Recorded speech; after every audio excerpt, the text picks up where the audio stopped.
بسم اللہ الرحمن الرحیم وبہ نستعین انہ خیر ناصر ومعین وصلی اللہ علی محمد وآلہ الطاہرین بالجر والتنوین والنداء ومسند للاسم تمییز حصل۔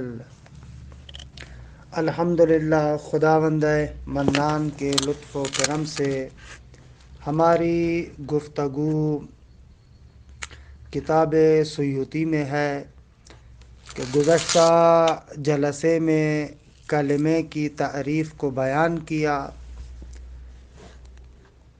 شارح یعنی سیوطی فرماتے ہیں کہ ناظم اب کلمے ثلاث یعنی اسم و فعل و حرف ان تینوں کی علامات کو ذکر کرتے ہیں کہ مطلب ہدایہ میں بھی آپ یہ پڑھ چکے ہیں، اتنا مشکل نہیں ہے، لہٰذا میں بھی عبارت کو پڑھتا ہوں اور خود عبارت کے دوران مطالب کی وضاحت عرض کروں گا۔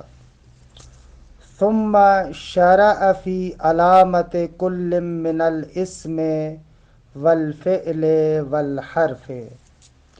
جلال الدین سیوطی کہتے ہیں کہ ثم شرع یعنی ناظم نے بعد میں شروع کیا، ثم شرع اور پھر شروع کیا، فی علامت کل من الاسم والفعل والحرف، اسم و فعل و حرف میں سے ہر ایک کی علامات کو بیان کرنا۔ کلام کو بیان کیا، اس کے بعد کلمے کی بھی تعریف آ چکی جو شارح نے ذکر کی تھی۔ اب ناظم اسم و فعل و حرف میں سے ہر ایک کی علامات کو ذکر کرتے ہیں، یعنی ہمیں کیسے پتہ چلے کہ فلاں چیز اسم ہے یا فعل ہے یا حرف ہے، ہر ایک کی علامت کو ذکر کرتے ہیں۔ وَبَدَأَ بِعَلَامَةِ الْاسْمِ، اور ناظم نے یعنی مصنف نے علامت اسم سے آغاز کیا۔ کیوں علامت اسم سے آغاز کیا؟ لِشَرَفِهِ عَلَى قَسِیمَیْ ہے، کیونکہ اسم کو شرافت حاصل ہے اپنے دونوں قسیموں پر۔ اچھا، اس قسیم کو سمجھنے کے لیے ایک نقطہ سنیں۔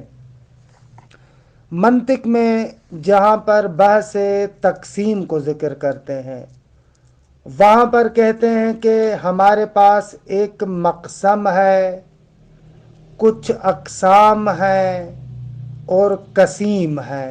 یہ تین اصطلاح جہاں پر بھی تقسیم ہوتی ہے وہاں پر استعمال ہوتی ہے۔ مثال، ہم کہتے ہیں کہ کلمہ یا اسم ہے یا فعل ہے یا حرف ہے۔ اب کلمہ جو ان تین قسموں کی طرف تقسیم ہوتا ہے، کلمے کو کہتے ہیں مقسم۔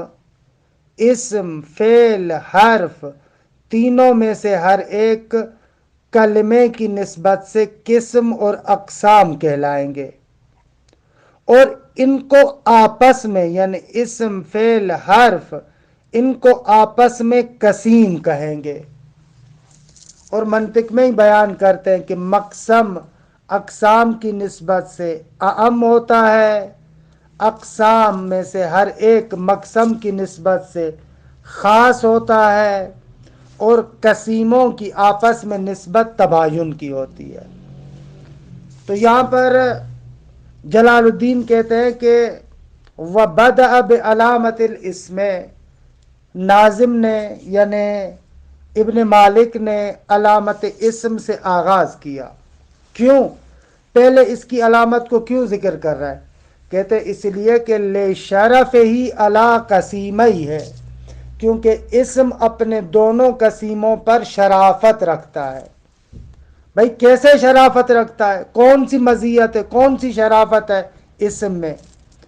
بِاسْتِغْنَائِهِ عَنْهُمَا، شرافت رکھتا ہے. کیوں؟ اس لیے کہ بے استغناء ہی، کیونکہ اسم مستغنی ہے، بے نیاز ہے، انہما ان دونوں سے.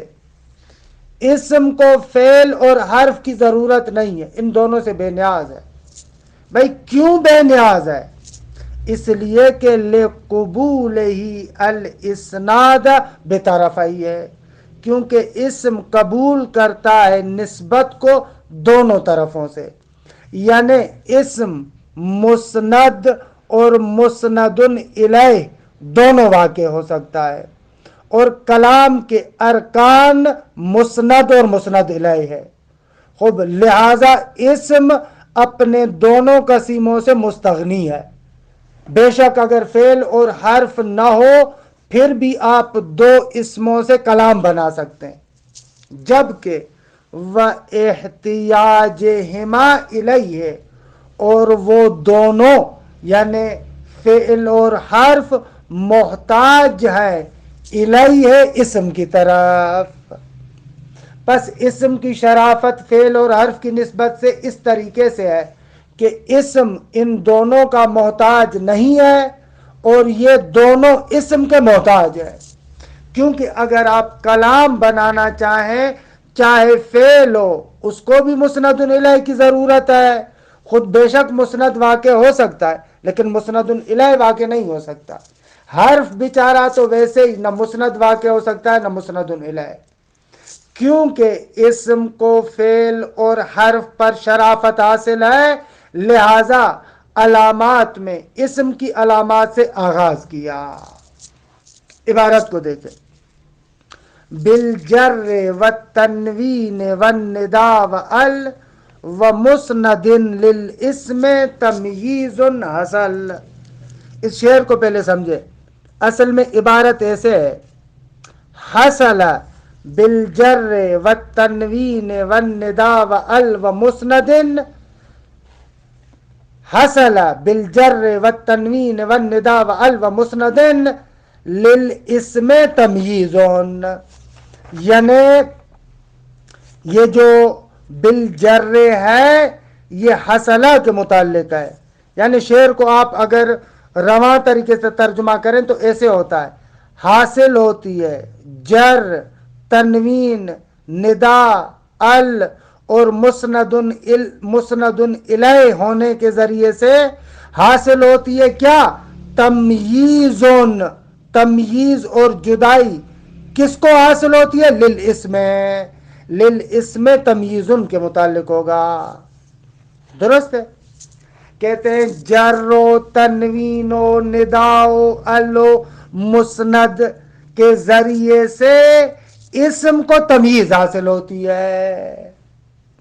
خب یہ ہو گیا شعر کا ترجمہ. ترکیب بھی تقریباً روشن ہو گئی. آ جائیں اشارے کے بیان کی طرف. بالجر، اگر اسم مجرور ہوتا ہے، فعل مجرور نہیں ہوتا، حرف بھی مجرور نہیں ہوتا. مجرور ہونا اسم کی خاصیت ہے. خوب شاعر کہتے ہیں بالجر وَهُوَ أَوْلَى مِنْ ذِكْرِ حرف الجر.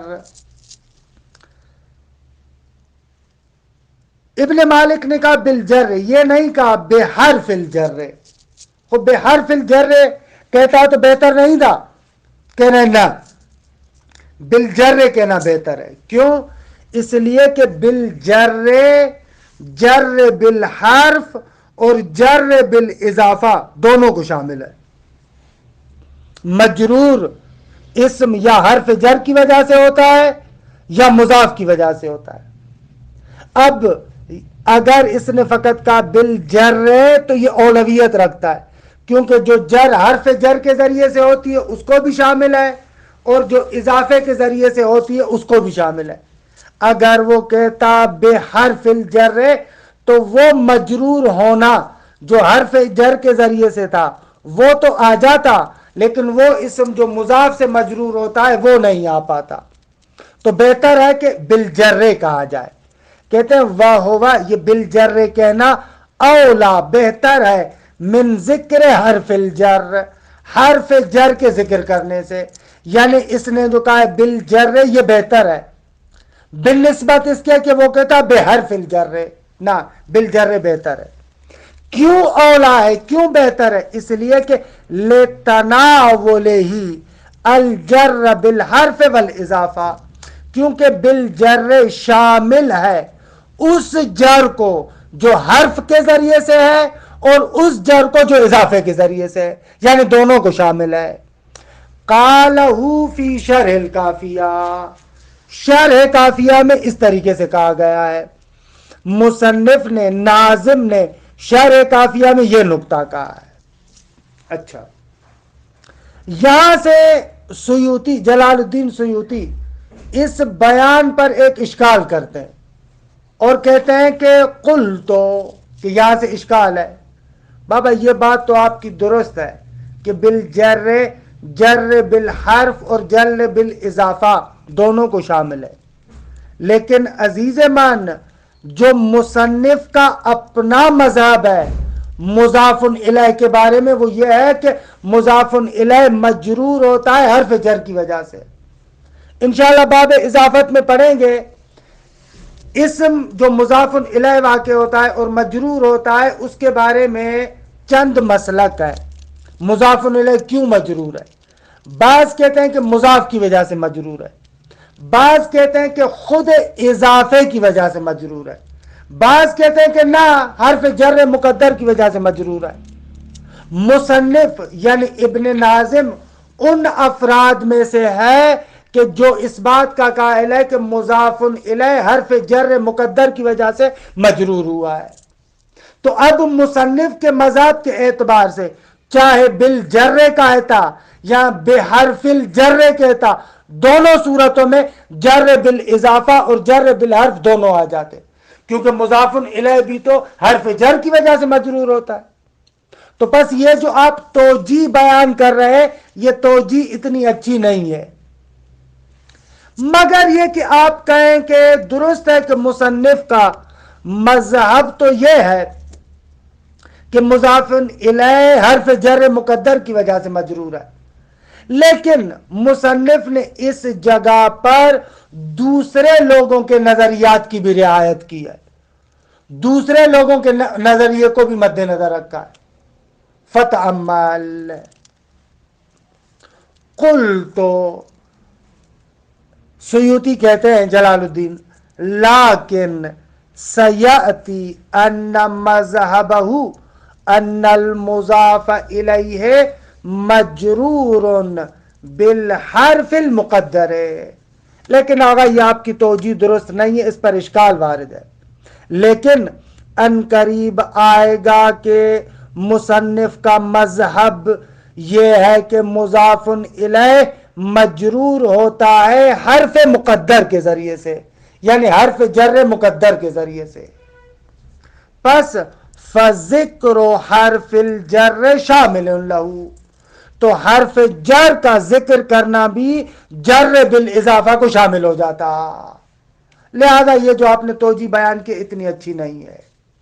الا، مگر یہ کہ آپ کہیں ان یرائیہ مذہب غیرہی، مگر یہ کہ مصنف نے، ابن مالک نے رعایت کیا ہے غیر کے مذہب کا، غیر کے مذہب کا لحاظ کیا ہے، غیر کے مذہب کا لحاظ کرتے ہوئے اس نے بالجر کہا ہے، مگر یہ کہ ایسے کہے۔ فتأمل، اس پر غور کرو۔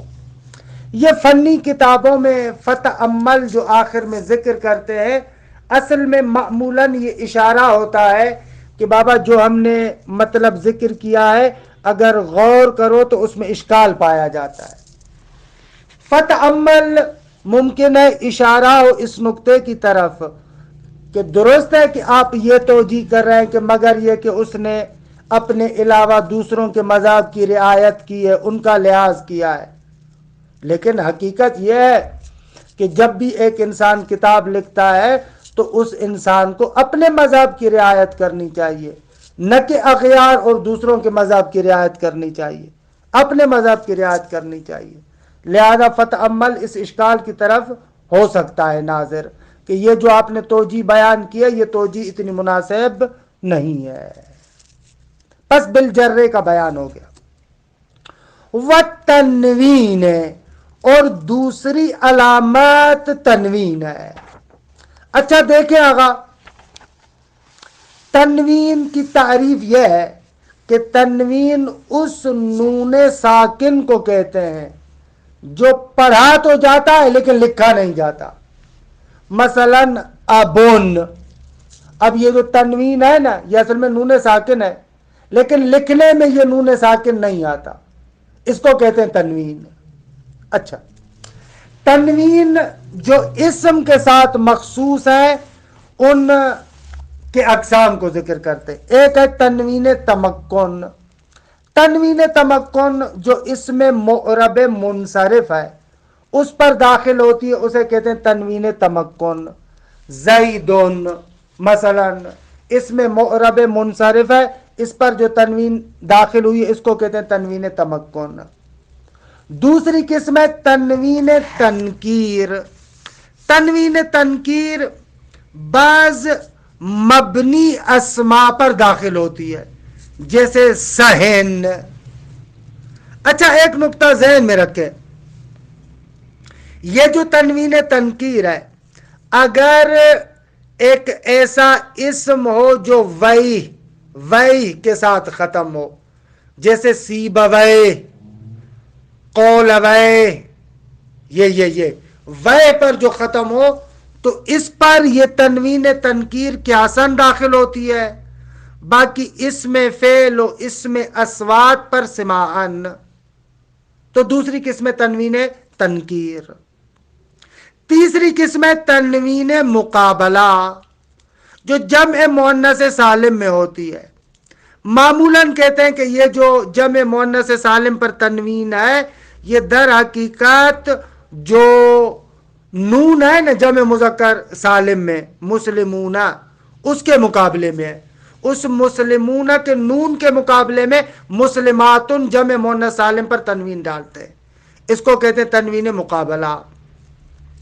چوتھی قسم ہے تنوین عوض۔ تنوین عوض کی تین قسمیں، یا تنوین مفرد کے عوض میں ہے جیسے کلن، تو یہ تنوین مثلا مفرد کے بدلے میں اصل میں تھا کل رجلن، یا تنوین جملے کے عوض میں ہوتی ہے جیسے ہین اذن۔ ہین اذن، یہ اذن پر جو تنوین ہے جملے کے بدلے میں اصل میں تھا ہین اذ کان کذا۔ کان کذا جو تھا جملہ معذوف ہے، اس کے بدلے میں تنوین ڈال دی۔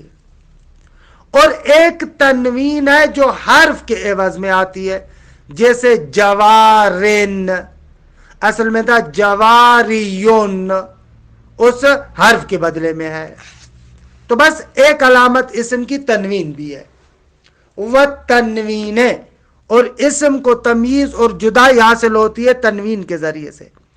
المنقسم، جو تنوین تقسیم ہوتی ہے للتمکن والتنکیر والمقابلۃ والعوض، جو تقسیم ہوتی ہے تمکن، تنکیر، مقابلہ اور عوض کی طرف۔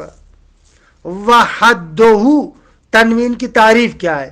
نون تثبت لفظا لا خطا، ایسا نون ہے جو لفظاً تو ثابت رہتا ہے لیکن لکھنے میں نہیں آتا۔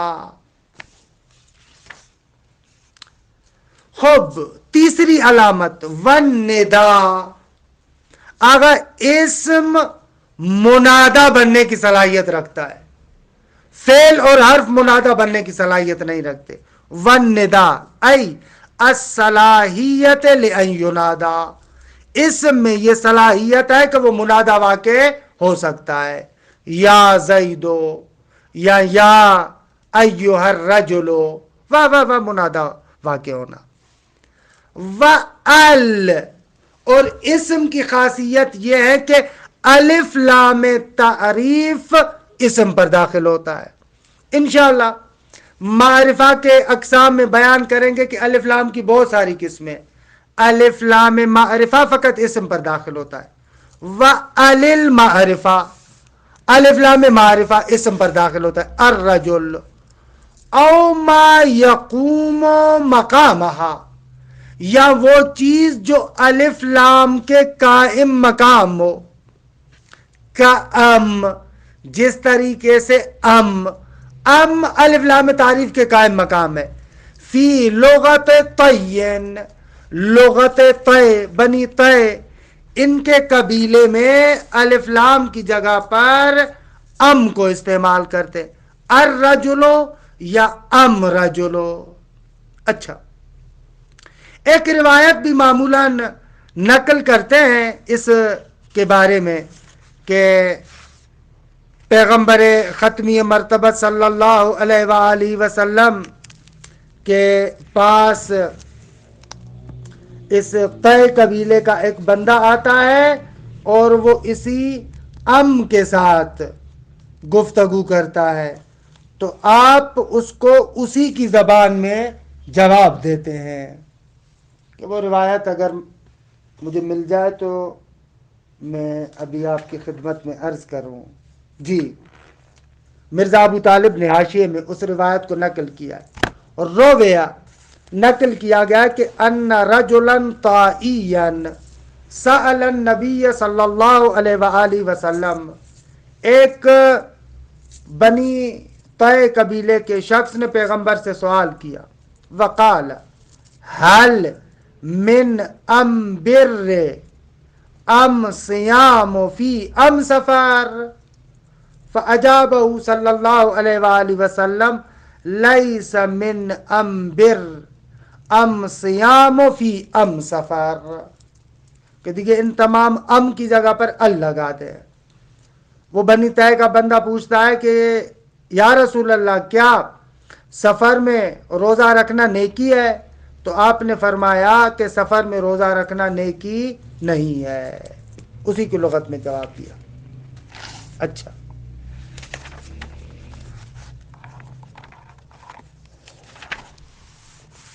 کأم فی لغت طے، البتہ الف لام معرفہ اسم کی علامت ہے، لیکن الف لام موصول نہ، الف لام موصول مضارع پر بھی داخل ہوتا ہے۔ وَسَيَأْتِي أَنَّ ال الْمَوْصُولَةَ تَدْخُلُ عَلَى الْمُضَارِعِ، ان قریب آئے گا کہ ال موصولہ داخل ہوتا ہے مضارع پر بھی۔ وَمُسْنَدٍ ای الاسناد الیہ، یعنی مسند الیہ جس کی طرف نسبت دی جاتی ہے، اے الاسناد الیہ یعنی جس کی طرف نسبت دی جاتی ہے مسند الیہ کے ذریعے سے۔ اب شارح کہتے ہیں یہ ساری چیزیں ذکر کر کے بالجر والتنوین والنداء وال ومسند، اب شارح کہتا ہے اے بکل من هذه الامور، ان تمام امور کے ذریعے سے، یعنی جر کے ذریعے سے، تنوین کے ذریعے سے، ندا کے ذریعے سے، ال کے ذریعے سے، مسند کے ذریعے سے، للاسم تمییز حصل، اسم کے لیے تمییز اے انفصال عن قسیمئی ہے، اپنے دونوں قسیموں سے جدائی حاصل ہوتی ہے۔ دونوں قسیم یعنی فعل اور حرف، حصل، اسم کو اپنے دونوں قسیموں سے کیا ہے؟ تمیز حاصل ہوتی ہے۔ یعنی اسم کو پہچاننا ہو تو آپ دیکھیں جر اس پر داخل ہے، تنوین داخل ہے، یا ندا داخل ہے، یا ال داخل ہے، یا مسند الیہ واقع ہو رہا ہے، ان میں سے کوئی بھی ایک علامت ہوگی تو آنکھیں بند کر کے سمجھ لیجئے گا کہ وہ اسم ہے۔ کیوں ان میں سے ہر ایک کے ذریعے سے اپنے قسیموں سے جدا ہوتا ہے؟ اس لیے کہ اختصاص بھی، اس لیے کہ یہ علامات اسم کے ساتھ مخصوص ہے۔ فلا تدخلوا علی غیرہ، یہ علامات تدخلوا یعنی یہ علامات فلا تدخلوا یہ داخل نہیں ہوتی علی غیرہ، غیر اسم پر، یعنی فعل اور حرف پر۔ اب شارح ترکیب بھی کریں، فَقَوْلُهُ بِالْجَرِّ مُتَعَلِّقٌ بِحَصَلَ، کہتے ہیں یہ بالجر حصلہ کے متعلق ہے، وَلِلْإِسْمِ مُتَعَلِّقٌ بِتَمْیِیز، اور یہ جو للاسم ہے یہ تمییز ان کے متعلق ہے۔ مثال ما دخلہ ذالک، اللہ اس کی مثال دیں جس پر یہ ساری علامتیں داخل ہوئی ہے. مثال ما، ان موارد کی، ان اسموں کی مثال کہ دخلہ ذالک، کہ جس شے پر یہ علامات داخل ہوئی ہیں. جیسے بسم اللہ الرحمن الرحیم، اسم، یہ اسم ہے کیونکہ با اس پر داخل ہے. الرحمن اسم ہے کیونکہ الف لام داخل ہے. الرحیم اسم ہے کیونکہ الف لام داخل ہے. اللہ اسم ہے کیونکہ مجرور واقع ہو رہا ہے، مضاف الیہ واقع ہو رہا ہے. وزیدون تنوین تمکن داخل ہے. وسہن تنوین تنکیر داخل ہے. بمعنی طلب سکوت ما، سہن یعنی اسکت سکوت ما، اس میں فعل ہے. سہن یعنی اسکت سکوت ما، اللہ ایک طرح کی خاموشی اختیار کر. یہ سہن میں کیا ہے؟ تنوین تنکیر. ومسلماتن تنوین مقابلہ. وحین اذن تنوین عوض، کہ اصل میں تھا ہین از کان کذا، کہ جملے کے عوض ہے. وکلن تنوین عوض ہے لیکن مفرد کے عوض میں، اصل میں کل رجلن. وجوارن تنوین عوض ہے لیکن حرف کے عوض ہے، اصل میں تھا جواریون. ویا زیدو، زیدو منادا واقع ہو رہا ہے. وَالرَّجُلُ کہ الف لام معرفہ داخل ہے. وَأَمْسَفَرُ قائم مقام الف لام یعنی ام داخل ہے. وَأَنَا قُمْتُ انا مسند الیہ واقع ہوا ہے. بس ان تمام علامتوں کے مثالوں کو بھی ذکر کیا. خوب، آخر میں ایک مطلب ذکر کرتے ہیں کہ دیکھیے ہمارا وقت بھی گزر چکا ہے اور دوسری طرف سے ہم چاہتے ہیں کہ اس کو ذکر بھی کریں. چلیں ذکر کر لیتے ہیں. آپ کہتے ہیں کہ یہ علامات اسم کی ہیں، لیکن ہم کچھ موارد آپ کو ذکر کرتے ہیں کہ اسم نہیں ہے لیکن یہ علامتیں وہاں پر آئی ہیں. ان کو کیا کہیں گے؟ کہتے ہیں وَلَا يَقْدَحُ فِي ذَلِكَ، ان امور کو جو ہم علامات اسم قرار دیتے ہیں اس چیز میں قدح، ضرر اور نقصان نہیں پہنچاتا. کیا؟ وجود ما ذکر فی غیر الاسم، ان چیزوں کا یعنی ما ذکر یعنی یہی علامات، ان علامات کا ہونا غیر اسم میں. بھائی ہم آپ کو موارد جو دکھائیں گے کہ غیر اسم میں یہ علامات پائی جاتی ہیں، تو سیوطی کہتے ہیں کہ لا یقدح فی ذالک، ان کی علامت ہونے میں ان امور کا غیر اسم میں پایا جانا نقصان دہ نہیں ہے، کیونکہ جو موارد آپ ذکر کریں گے ہم وہاں پر آپ کو جواب دیں گے. مثال، یہ عبارت سمجھ میں آئی؟ وجود ما ذکر لا یقدح کا فاعل ہے، ولا یقدح فی ذالک، ذالک کا مشار الیہ یعنی ان امور کا، ان علامات کا اسم کے ساتھ مخصوص ہونا. یہ جو علامات اسم کے ساتھ مخصوص ہے اس میں نقصان نہیں پہنچاتا. کیا نقصان نہیں پہنچاتا؟ وجود ما ذکر، ان علامتوں کا ہونا، فی غیر الاسم غیر اسم میں. کیسے؟ دیکھیں نحو، شاعر کا یہ شعر دیکھیں. علام علی لوٍ وَإِن كُنْتُ عَالِمًا بِأَذْنَابِ لَوٍ لَمْ تَفُتْنِي أَوَائِلُ. پہلے شعر کا ترجمہ سنیں. علام میری مذمت کی جاتی ہے، علام میری مذمت کی جاتی ہے. علی لوٍ ایک کاش کہنے پر، لو یہاں پر یعنی ایکاش، ایکاش میری مذمت کی جاتی ہے، میری ملامت کی جاتی ہے. علی لوٍ ایکاش کہنے پر. وَإِن كُنْتُ عَالِمًا اور اگر میں ہوتا عالم کس چیز کا؟ بِأَذْنَابِ لَوٍ ایکاش کہنے کے لوازمات کا. اذناب یعنی ایک چیز کے جو لوازمات ہیں، دنبالے ہیں. درست ہے کہ لو کے عوارض کیا ہوں گے؟ لو کے عوارض کون سے ہوں گے؟